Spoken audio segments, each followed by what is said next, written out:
Yo, what's going on, y'all? This is Masta Ace, Brooklyn, New York. And right about now, you're logged on to GermanRhymes.de.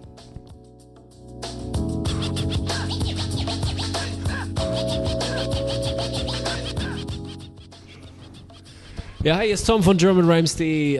Lange haben wir kein Interview mehr gemacht, aber heute sind wir bei der Pre-Listening-Session von Masta Ace's new album, M.A. Doom, Son of Ivan. Masta Ace, how you doing? I'm good, man. Thanks. So how was the listening session? We enjoyed ourselves and we felt a lot of emotions. We had a lot of emotions with you talking about the album and listen to the tracks. How do you see it? I mean, I thought it was a nice, intimate setting. I just wanted some people to come down and just kind of chill, listen to the record, talk about it, and just get an idea of what's coming out and what's going to be happening with that record. The album's called Son of Ivan, and we heard what it's about because you told us. And why don't you elaborate for the people out there where the title come from? Well, it was, Yvonne was my mother. I'm her son, obviously. And I wanted to put her name in the title just as a dedication to her. You know, she did a lot for me. She basically made me who I am, the person that I am. And she died way too young, 54 years old, and really sudden and unexpected. And, when you lose somebody that's important to you, and you're not expecting it. It's not like she wasn't like sick or anything like that. You know, you don't get to say maybe everything you want to say. So I kind of used the record as a way to say thanks and just say some of the stuff that I didn't get to say, and to just let her know I appreciated her, basically. Did it take the years your mom has been dead? Did it take that long to process the whole thing that you came out with the album now, or why did you choose this point in time? I've been struggling with the fact that she's gone since 2005. I think it's kind of like a form of therapy, you know what I mean? A way to kind of let some emotion out. I feel like a lot of things were built up in me and they needed to come out. And so I used this record as a way to kind of let some stuff out. Okay, so this kind of therapy, we kind of felt that and saw that on while we were listening. You heard tears in your eyes. You're very emotional. How does it reflect on performing this kind of album? Because like the tour is the Son of Ivan Arts Decade Tour. Was it that called? And how's it going to be on stage? I mean, with like so many people and the intimacy you share with us. I thought it was going to be hard, but now that I've performed these songs for a few nights, and I had some moments where I thought I was going to struggle, but I got through them, and now that's why it's really therapy, because now I feel comfortable saying these lyrics and expressing these emotions on stage, and not letting it get the best of me, and it's helping me kind of to get through things. When I was listening to the songs and I heard you talk about your mom and everything, I didn't lose my parents yet, but I guess for some people probably it's going to be like a group therapy while you were singing and they're in the crowd. How would you see that for yourself, being like a therapist?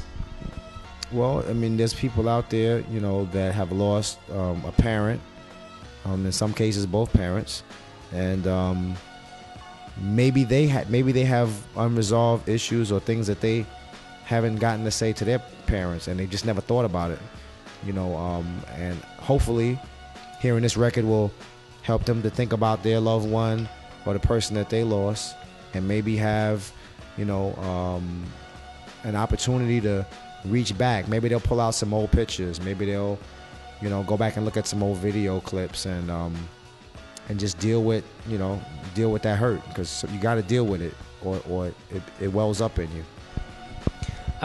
Let's come to a different part from the album. Let's talk about the beats, because they're all Doom beats. They've been on mostly, I think, or influenced by the special herbs of Doom, which the instrumentals get from.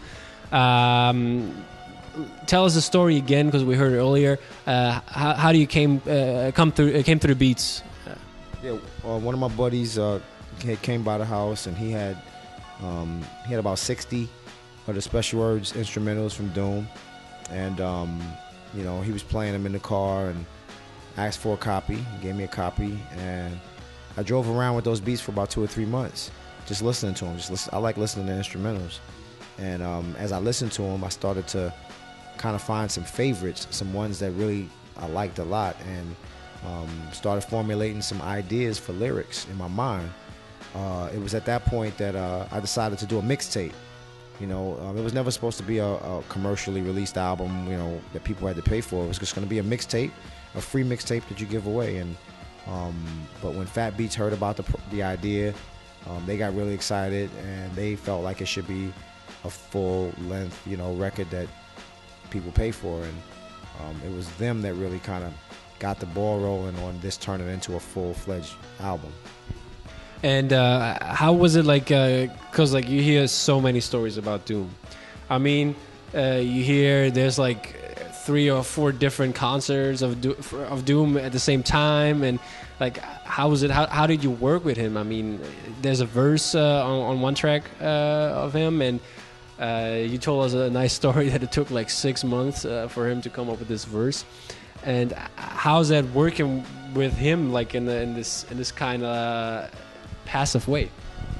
Well, I mean, we did everything through email anyway, and you know, his manager Ben Klingon was really the point person that he pretty much stayed on top of Doom to get stuff done, and you know, I communicated with Ben, but Doom was doing so many other projects. I think he's doing a Ghostface record and some other records for people, so he's really busy and he's all over the place, and it took a while to get the verse, but I was really happy about it when I got it, that he took time to really write a verse that was specific to the project, because he could have just given me some throwaway rhyme about whatever and not cared, but he took the time to write a quality verse that talked about the record, and I appreciated that.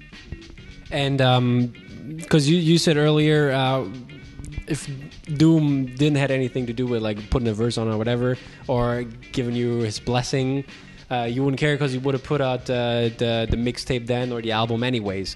But isn't there a problem with like legal or anything that you could do that? Because I was wondering that earlier. Well, it only becomes a problem if you're selling it. And my plan was for it to be a free mixtape. You know, just give it away, and there would have been no issues. I mean, there would have been no issues if we had given it away for free. Once Fat Beats got involved and wanted to do, you know, sell it, then I had to reach out to Doom's people, and we had to have a conversation and make the proper paperwork so that everybody could be compensated. Okay, let's go back to the album lyrics, because you have a lot of skits on there again, like you always do, and they're always funny, and I love always the little skits. The memories or the reminiscing you do throughout the album.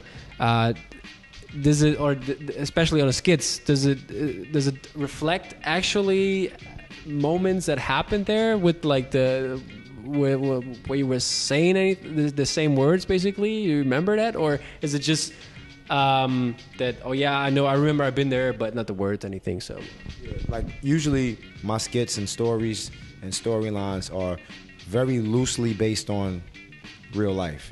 So you know, what the characters are saying in the skits, that's not something that specifically happened, but I've been in that situation, or those situations have taken place, and I just kind of add my little comedic twist to it to make it a little bit more interesting for the listener. But you know, everything is based on reality, and I just, you know, use my creative license to make it a little bit more funny and a little bit more interesting for people.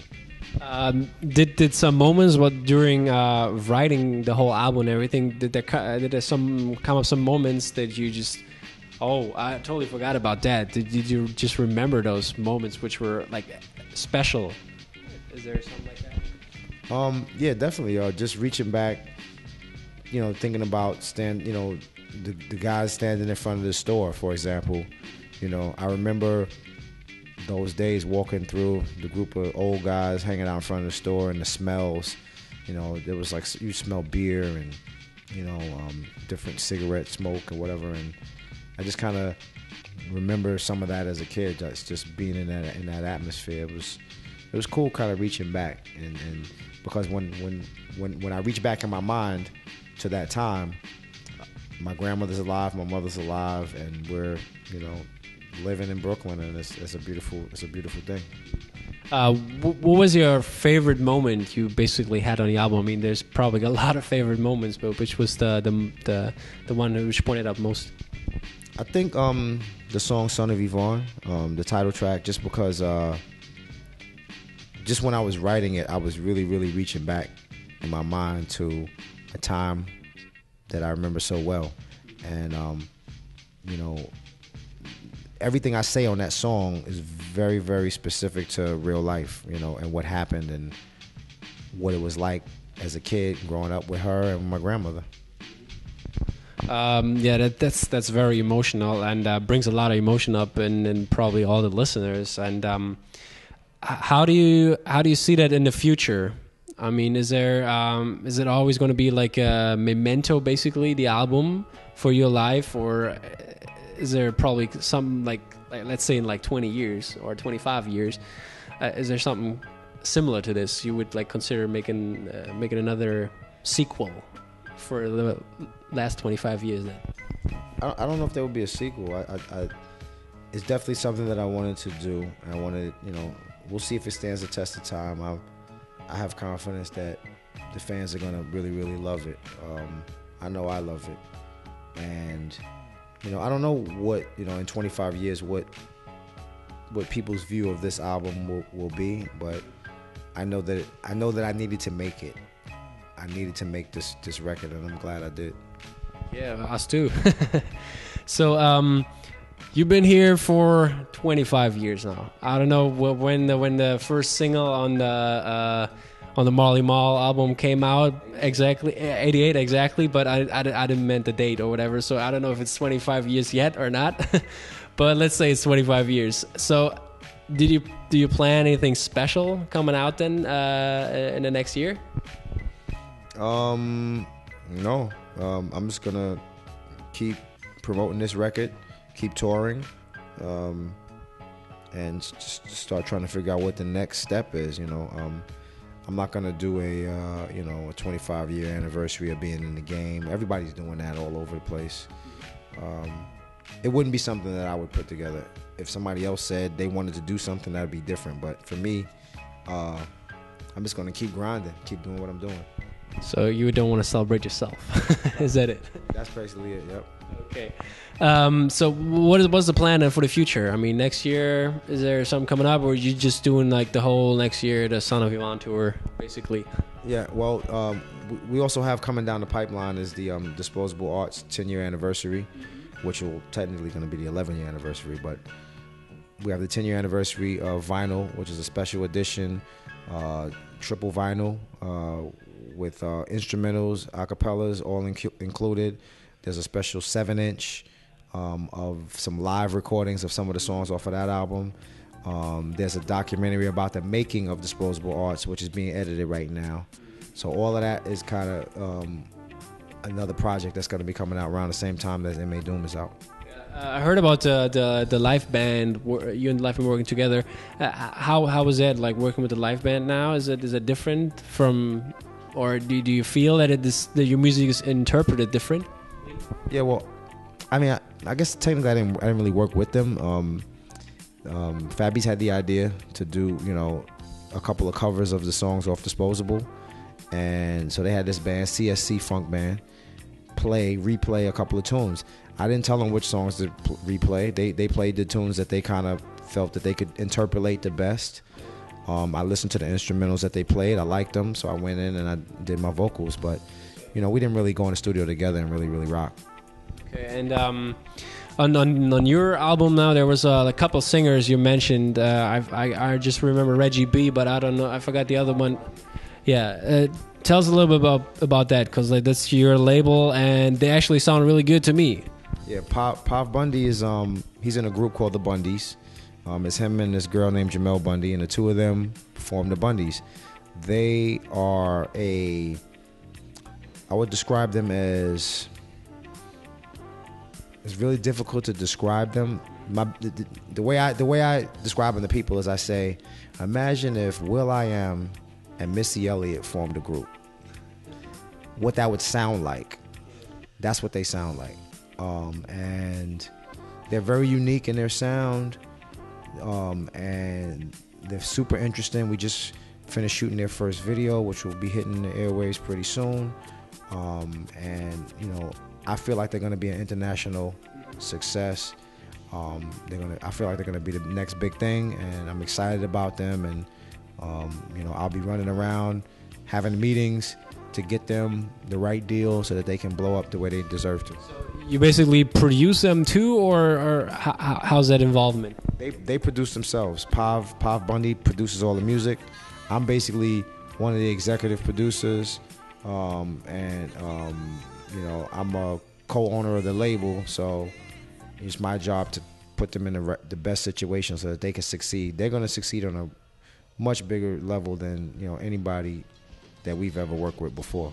Yeah, that's one of the examples. When I was listening to the album earlier, that one song with Doom that was actually on the chorus somebody else, and you put Pav Bundy on it, and it was like you made it way better. So that's why I really enjoyed that, and this was like one of the moments I felt like, damn, that's something new. He took it to another level. It just didn't take the beats in general, so I really enjoyed that.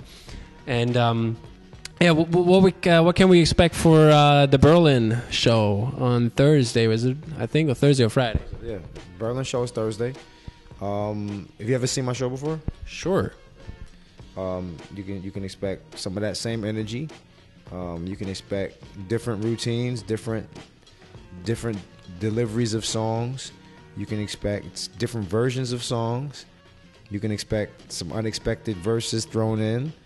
And you can expect some of the M.A. Doom songs sprinkled in. And I may do a few songs that I typically don't do when I perform. I've just, you know, I've revamped the entire show. So whatever the last show you saw was, it's been torn apart and put back together. Okay, thanks, Ace, for talking to us. We appreciate it, and we're out. Peace.